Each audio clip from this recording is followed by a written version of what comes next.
Family, peace, first and foremost, and welcome back to another video in the void.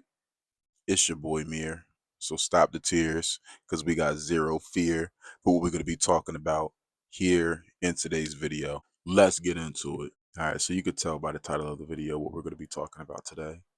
Essentially, we're going to be breaking this up into chapters. Each chapter is going to be a different video, and I'm not going to be touching on each and every rule or law, but I'm going to be focusing on the ones that I think are the most important and maybe get overlooked. I definitely recommend this book to anyone that is striving to be a better tactician or master at that.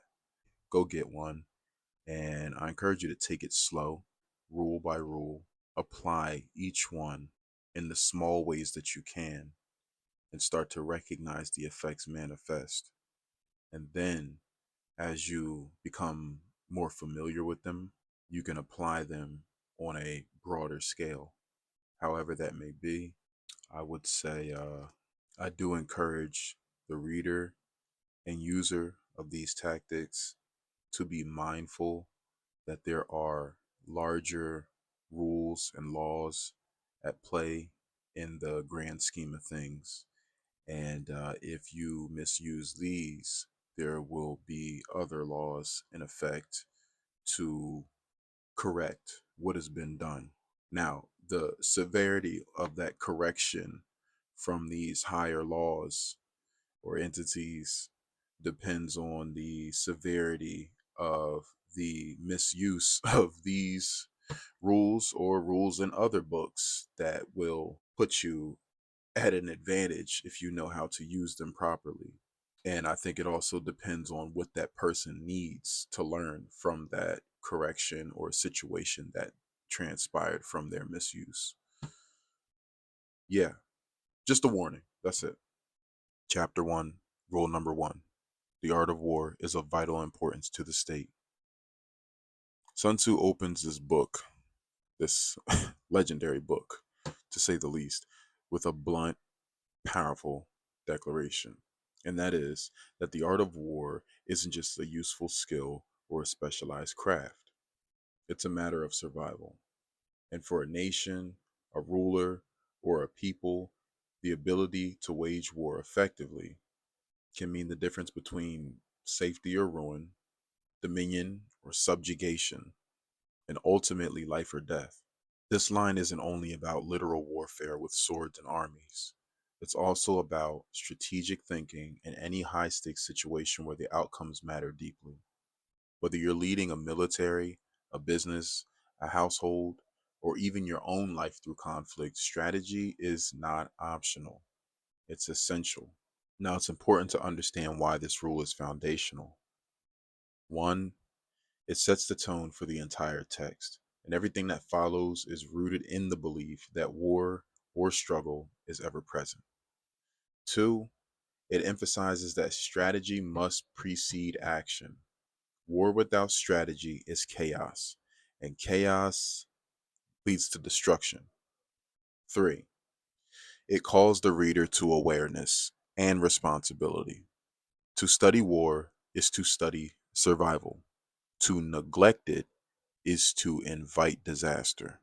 And make no mistake, these can be applied outside of war and are on a constant basis, especially in areas like politics, where poor strategy can lead to national downfall, businesses, where missteps can mean bankruptcy, relationships as well, where miscommunication can destroy bonds, and personal growth, where failing to plan can lead to stagnation. But in all these cases, mastering the art of war is mastering life under pressure. Here's a deep follow up question for rule number 1. If strategy is a matter of life and death and not just success and failure, how often do we treat the decisions in our daily lives with that level of seriousness? Again, start applying these in the little ways that you can, watch the effects manifest, and then once you get comfortable, apply them on a broader scale. It takes time, but just something to think about. Rules number 3 and 4, the 5 constant factors of war.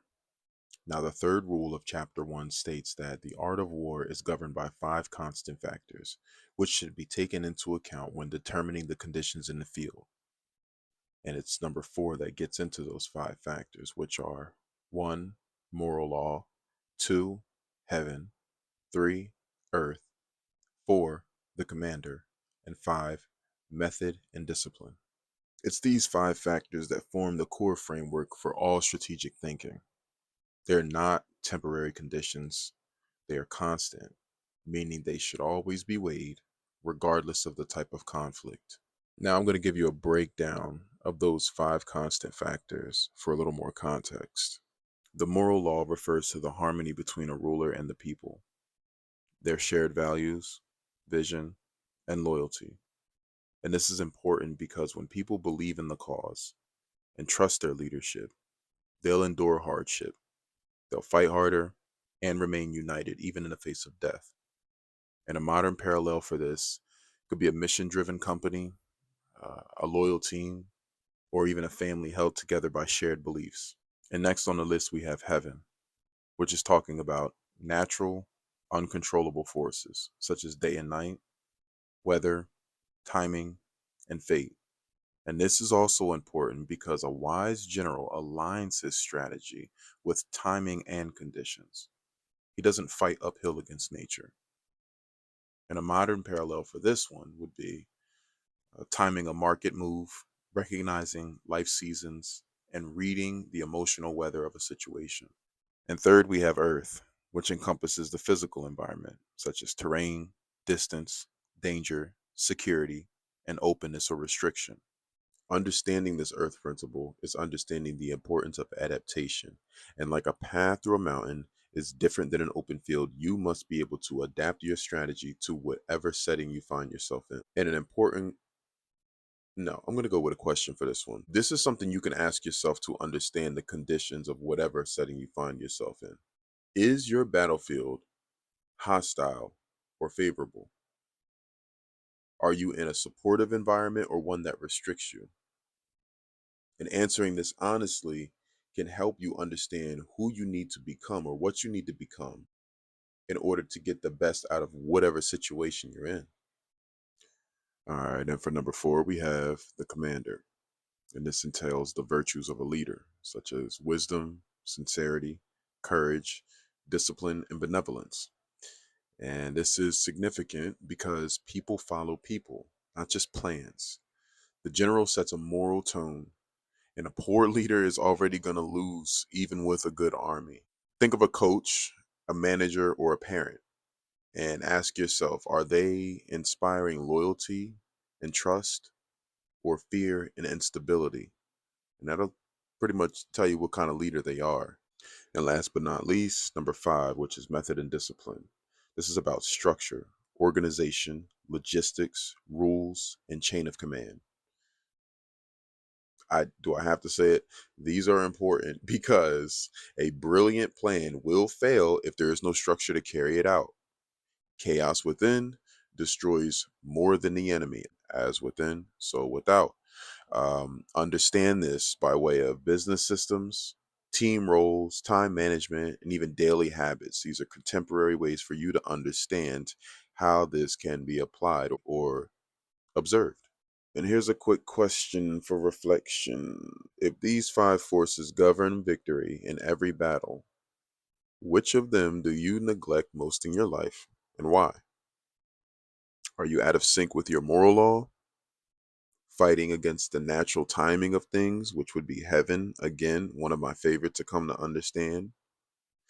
When you think of heavenly things in regard to battle, have a mindset of if you can't beat them, join them.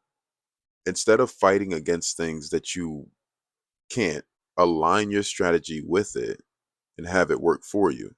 You could be operating in the wrong environment too, and that would be earth, or failing to lead yourself or others with virtue, and that would be under the commander, or lacking discipline and structure, which would be your method.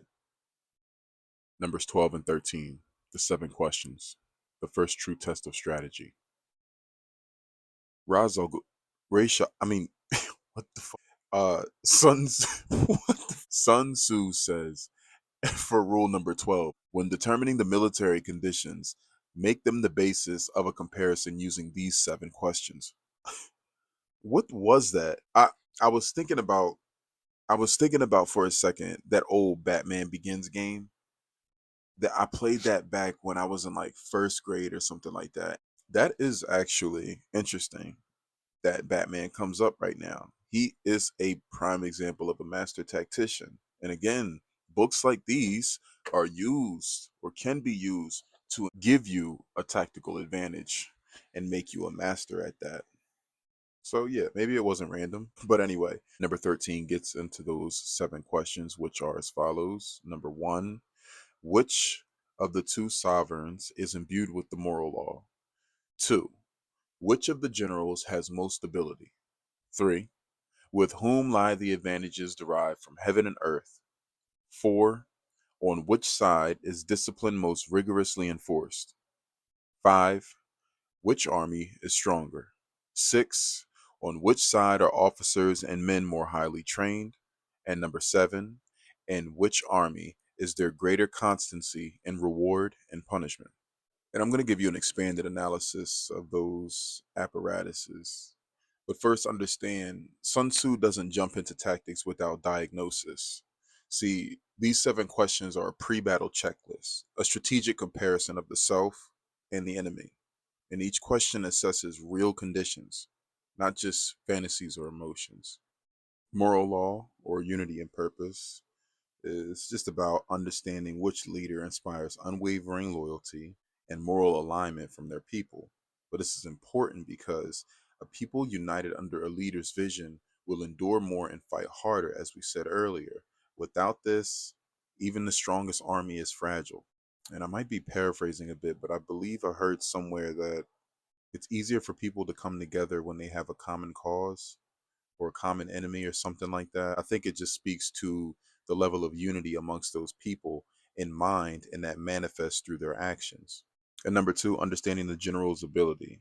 This is just understanding who's wiser, more experienced, and more adaptable. We talked about that earlier. Adaptability is vital. This is important because a great general can turn a weak army into a strong one. Strategy can beat numbers. Charisma, wisdom, and vision win wars. And third, heaven and earth, which boils down to timing and terrain. And this is just understanding which general has better alignment with natural and environmental forces. And its importance lies in a general's ability to understand terrain, the weather, and divine timing. And this will provide whichever general is more familiar with these the opportunity to strike the enemy when they are most vulnerable. And number 4 is about discipline, which is fundamental, as is understanding which army enforces structure, hierarchy, and obedience most effectively, because an undisciplined force will crumble under pressure. Simply put, discipline will expose the level of durability in the midst of chaos. And number 5 is about the strength of an army, and not just the size, but its morale, unity, and condition. Understand that a tired army, no matter how big, is vulnerable. Again, it's not about size. I mean, you could take this popular concept of 100 men versus one gorilla that's going around right now. You couldn't pay me to get in there with that gorilla, but a strong army has momentum, health, and motivation. And number 6 touches on the training of officers and men, which is about who's better prepared. Because in battle, reflexes and habits matter more than ideas. Training turns strategy into instinct. And finally, number 7 is about constancy and reward and punishment. And this pertains to a general's ability to maintain fairness and consistency in how behavior is reinforced. And make no mistake about the significance: inconsistent reward breeds confusion. A leader who treats merit and failure with clarity builds trust and accountability. And a question to reflect on for this section is: what battles have you lost in life simply because you never asked the right questions beforehand? Have you ever charged into conflict, a decision, a relationship, career move without honestly comparing your readiness, discipline, environment, or leadership? Number 18. All warfare is based on deception. All warfare is based on deception. This line is one of the most famous and powerful in all of Sun Tzu's teachings, a cornerstone of strategy, psychology, and manipulation. It tells us that in war and in life, the surface rarely reveals the truth, and that power often lies in perception, not just action. And here's a bit more in depth interpretation of that. See, deception isn't just a tool in war, it is the war. According to Sun Tzu, victory doesn't go to the strongest, but to the one who controls perception the most effectively. And to deceive well is to appear weak when you're strong, seem disorganized when ready to strike, fake passivity while secretly maneuvering, and control the enemy's expectations so that you can disrupt them at the perfect time. This isn't dishonorable. This is survival.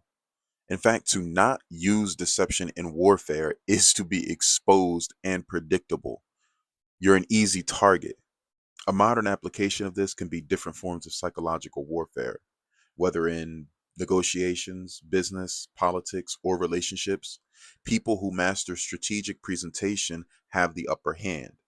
A job candidate downplays desperation to appear in demand. A country appears peaceful while secretly mobilizing forces. And a speaker pauses and lowers their tone to increase attention, using timing and illusion. And social interaction could be another form of application for this. See, even everyday interactions are strategic. Social media is full of stage strength, curated confidence, or concealed struggle. People project an image to gain influence, avoid conflict, or attract support, whether they're conscious of it or not. And here's some more questions to reflect on for this. If war is based on deception, what illusions are you creating or falling for in your own life? Are you acting strong to hide fear? Are others manipulating your emotions through what they show you or don't show? And more importantly, are you too afraid to use deception wisely because you equate it with dishonesty rather than intelligence? This is one of my favorite parts because we get into actual examples of these strategies being employed in battle. And this one is the Battle of Cannae, Hannibal's greatest trick. The date, August 2nd, 216 BCE. The conflict is the Second Punic War. The location is Cannae, southeastern Italy. And the forces are Hannibal, Carthage with 50,000 men, and the Romans with consuls Varro and Paulus, 80,000 to 90,000 men. Now keep in mind that's almost double. And I might be butchering some of these pronunciations, so please bear with me.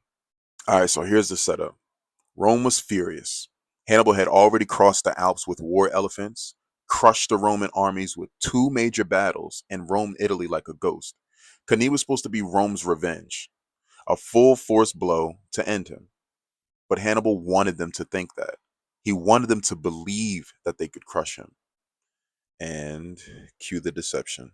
See, Hannibal intentionally put his weakest troops in the center of his line, mostly Gauls and Iberians, and behind them, he placed his best soldiers in a crescent formation, curving away from the Roman advance.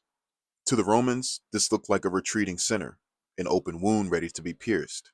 So they charged straight in, eager to break the center and split Hannibal's army. But Hannibal's army was executing a perfect feigned retreat. As the Roman army pushed deeper, the crescent curved inward, slowly wrapping around them. And at the same time, Hannibal's elite African infantry closed in from the flanks. His cavalry, having crushed the Roman horsemen, circled back and attacked from the rear. Yeah, they got backdoored. The bad way, the sad way. Now, Rome's massive force was completely surrounded, crushed on all sides. Nowhere to run, no air, no space. It was a massacre. And so, the result of this battle was over 50,000 Roman soldiers unalived, one of the deadliest one-day battles in history. And Hannibal's army lost fewer than 6,000 men, and Rome was shattered psychologically and strategically. Now let's discuss Hannibal's strategic brilliance in this situation. Hannibal wanted Rome to attack where they felt strongest. He weaponized their aggression, using their numbers against them. He shaped the battlefield to guide them into a trap, not by force, but by foresight. This was Sun Tzu's principle in action before it was ever written. Appear weak when you are strong. Lure them in with the bait of victory, then strike with fatal precision. And here are some more reflective questions. How often do we rush into something because it feels like an easy win, only to find ourselves surrounded by consequences we didn't see coming? What parts of your life look like Hannibal's Crescent? Setups to reward the enemy's confidence. Rules number 22 to 24. Throw him into disorder and crush him. If your opponent is of choleric temper, seek to irritate him. Pretend to be weak, that he may grow arrogant. If he's resting, give him no rest. If his forces are united, divide them. These lines are all about attacking the mind before the body. Sun Tzu describes here a methodical approach to destabilizing your enemy from the inside out, and not just with swords, but with strategy, pressure, and manipulation. And this is Mental Psychology 101. Sun Tzu is laying out a psychological blueprint for dismantling an enemy's internal structure. Instead of charging into their strengths, he teaches us how to agitate their weaknesses, push their buttons, and unravel their cohesion from within. Now we're going to break down each component, starting with the line, if your opponent is of choleric temper, seek to irritate him. And choleric meaning quick-tempered, proud, or aggressive. If you've ever encountered a angry person or a person that was just unable to exercise self-control, you know that they are more inclined to make rash decisions when provoked. And if you can trigger an emotional response, you can turn your enemy into their own worst strategist. And this can be done in arguments, debates, negotiations. Provoke arrogance and logic falls apart. Emotional control is power. All right, the next line is pretend to be weak that he may grow arrogant. This is a trap. Your enemy believes you're fragile and they drop their guard. When they overextend, that's when you strike. Understand, arrogance makes people underestimate risk and often overestimate their own ability. Underdogs use this to win all the time, from guerrilla fighters to courtroom lawyers. The underestimated often hit the hardest. And next, if he is resting, give him no rest. Wear him down. Keep him alert, agitated, uncomfortable. Fatigue leads to failure. Even the strongest break down when rest is denied. You see this in competitions, relationships, or resistance. Constant pressure causes collapse. Interrupt peace to weaken resilience. In the final line from this excerpt, if his forces are united, divide them. No army or team functions well without cohesion. Turn unity into fragmentation through doubt, jealousy, misinformation, or fear. Sound familiar? See, when people stop trusting each other, they stop working together, and victory becomes impossible. You see this when a person goes in and divides a company's departments or spreads rumors in a campaign, essentially turning allies into rivals. Divide et impera. Classic manipulation. Now, what Sun Tzu is essentially saying here is break the mind and the body will follow. Before you crush your opponent, you must unravel their sense of control, confidence, and clarity. Look for the 3 C's. It's not about brute strength. It's about turning their momentum into their downfall by triggering emotion, feeding delusion, denying comfort, or shattering unity.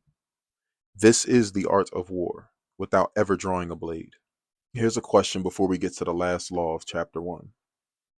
Who or what in your life appears strong, but might unravel if you press just the right psychological fault line? And even deeper, are there parts of your own mind that fall apart when irritated, deceived, or divided? Pay that attention. Or could someone be using these exact tactics on you without you even noticing? Again, pay that attention. Rule number 26. The general who wins a battle makes many calculations in his temple before the battle is fought. All right, y'all heard the bar. And what this means is victory doesn't happen on the battlefield. It happens long before swords clash, in deliberate, disciplined planning. The general who wins has already won in his mind through countless pre battle calculations. The one who neglects this preparation is doomed. This isn't about guessing or having a good hunch.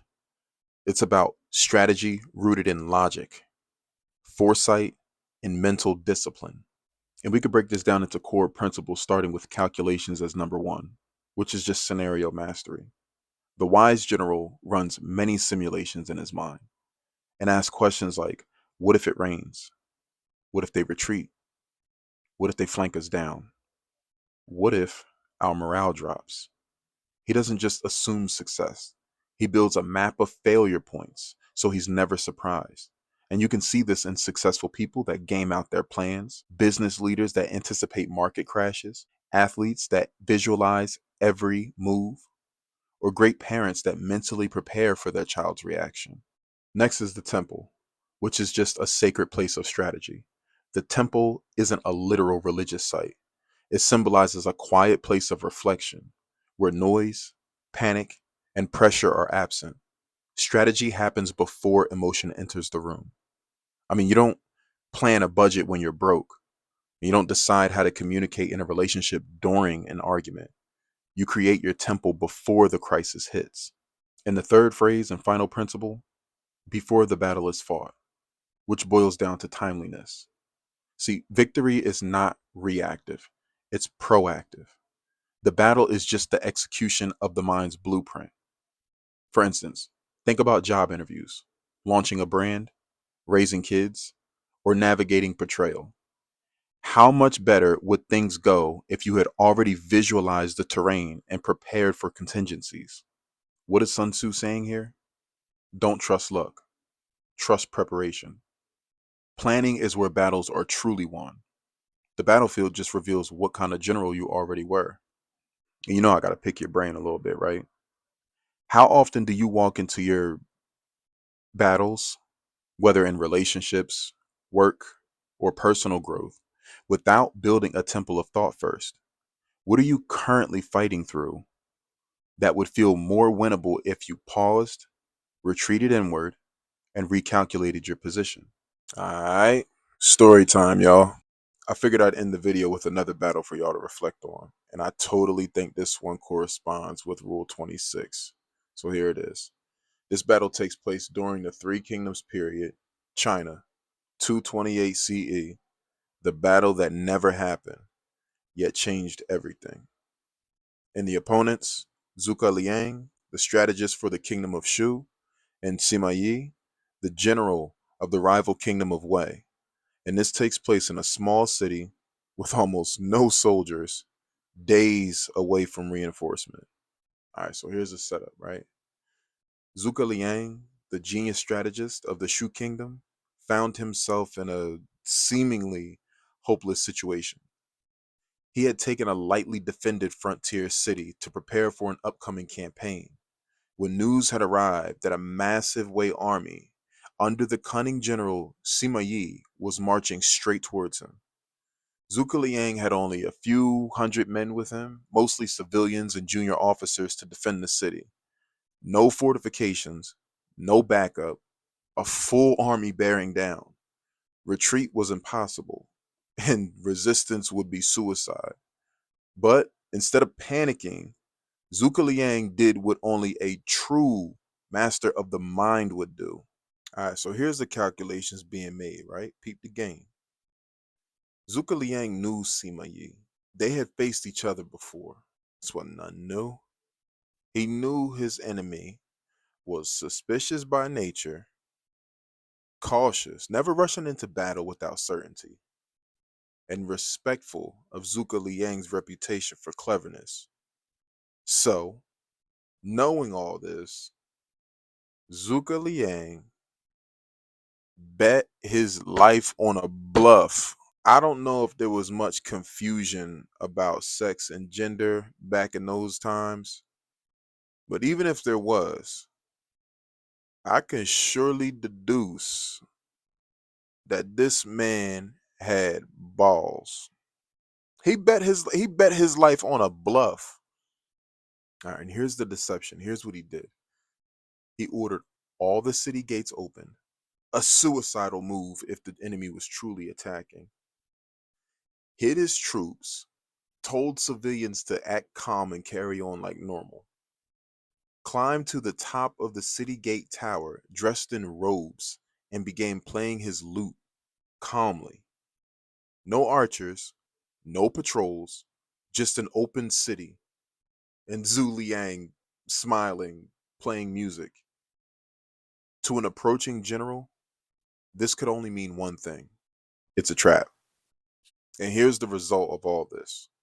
When Sima Yi arrived and saw the eerie calm of the open gates and the legendary strategist casually strumming music, he froze. And I'm sure there was some dialogue along the lines of, this guy is too bright to leave the city exposed. This has got to be a setup. Not going to risk it.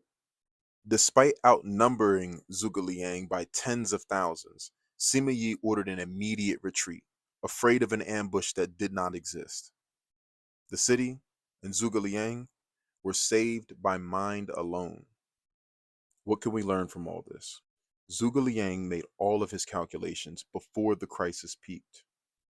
He understood his opponent's psychology deeply and used it as a weapon. Victory came without battle. No blood spilled, no retreat necessary. This is the purest expression of Rule 26. The general who wins a battle makes many calculations in his temple before the battle is fought. Zhuge Liang's temple was his mind, a place where fear was conquered with foresight. Here's a question to reflect on. What situation in your life could be resolved by knowing your opponent or obstacle so well that you don't even need to fight? Can you build a strategy based on understanding rather than confrontation? Here's a deeper question. If the moral law means that people follow their leader regardless of danger, then what kind of personal values must a leader cultivate within themselves and their people to deserve that level of trust? Consider this. Is this type of unity possible today in politics, leadership, or even relationships? I want you guys to type your answers down below in the comments and let me know your take on any of these laws discussed. And also let me know if you'd like me to go more in depth on any future laws that I'll be getting into. And don't forget to like the video and subscribe to the channel and share the video with anyone that you believe might benefit from the content. Peace, family. Always.